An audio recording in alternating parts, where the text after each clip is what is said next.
To Maple Leafs fans, you were always a huge fan favorite, but in opposing rinks, you were public enemy number one. Hard left by Domi. Domi fires a couple of punches and another one. I think Muhammad Ali might have gone down with that left cross from Domi.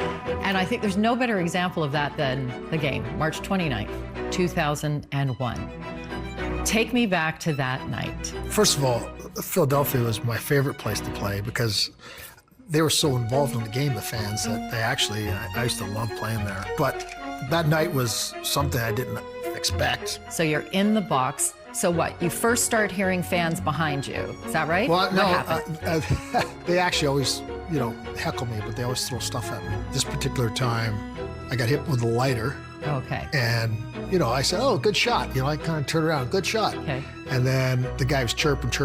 So I was like, let me get this guy. So I squirted him with... To get the water bottle. Gatorade. Gatorade, all right. Yeah, I made sure it was blue, too. And then? The guy came from, behind, way behind. When he came, I'm like, and then the glass broke. He came in, and I'm like, okay, what do I do now? And I'm kind of holding him. And then all of a sudden, he threw a punch at Kevin Collins. So Kevin Collins, yeah, the linesman comes in. The linesmen are like your brothers. They're part of the brotherhood. And once he hit Kevin, you weren't going to let that happen to him. Okay. That was it. I didn't want to beat the guy up. I just had to, hey, listen, you hit my buddy here. Yeah. Even the refs, I'm like, hey, guys, seriously, he came into my work, What am I supposed to do? What's the lawsuit, Ty? What's the lawsuit? At what point did you realize, uh-oh, this isn't over? When I got the legal letter that I was being sued, and not just me, Comcast, the NHL, the Flyers, everybody's being sued. So you personally had to pay for the lawyer after you had been sued by the fan. And end up winning, and he appeals it.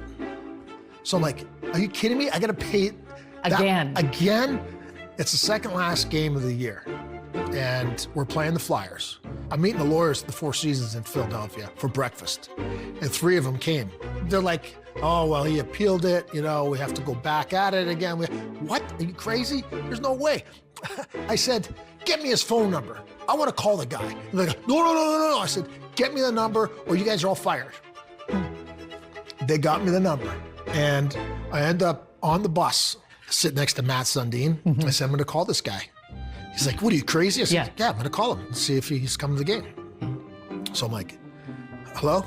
He goes, hello? Who's this? I was like, it's Ty Domi. He said, don't mess around me. Who is this? I said, it's Ty Domi. Here's my number. Call me back. I want to talk to you. Calls back. Hi. I told you it's me. So now he knows he's really talking to Ty Domi. I'm like, you going to the game tonight? He's like, yeah. I said, I really want to meet you. Here's what's going to happen. After the game, I'm going to get a room. Security is going to bring in this room, and I just want to talk to you face to face. Sure enough, I go in that room. They brought him into that room. It's him and I, and when I walked in, it was like, Is he ready for a brawl? He thinks I'm going to, and I'm like, hey, man, and I shook his hand, and I hugged him, and I said, we're playing Philly in the first round. How about if I fly you and your wife and your 2 kids? I'll give you the tickets for the first 2 games. I'll pay your flight, and I'll pay your hotel, and, we'll call it. He goes, really? I said, yeah, really. And he goes, okay. I shook his hand. I had all the papers. Made him sign. I made him sign them, and I got the NHL off. I got Comcast off. I got the Flyers off. I got everybody off, right?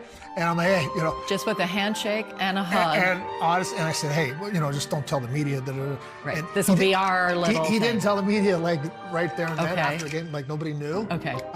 But then in Toronto, he was doing interviews, just sitting there talking to everybody, and I didn't give a. I was so happy. It was all done. Yeah. So that's really how it all happened and it ended. And he was a really nice guy, and it just happened, right? And he's a diehard Philadelphia fan, and it was one of those things that we're sitting here talking about 25 years later. And thanks for bringing it up, Chris. It's the story that just keeps on giving, right?